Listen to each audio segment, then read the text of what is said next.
Namhlanje sofunda ngenhloko. Inantsha-ke nina ngithanda ukuhamba nibuka namakhanda abantu mahhala la.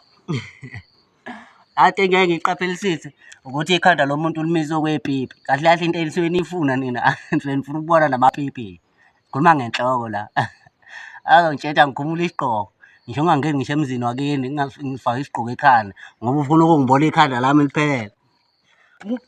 Injalo-ke indaba yamakhosana ngokwangakhonzile ukuzwana namanzi. Baba nenkinga ngokukhumula igqoko. Anginayo inkinga ngokukhumula igqoko. Into eyinkinga nje angifuni ukubukwa ngoba uzobuka ipipi lami, yabo. So manje uyindoda enjani ethanda ipipi lenye indoda? Yiyo nje le beyingicasule leyo, uyabo.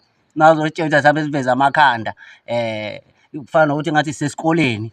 Ngisho kwathiwa sasifunda amakepisi noma sasifunda ngani, hhayi, hhayi ifuna kanje indoda enye ifuna ukubuka inkununu yenye.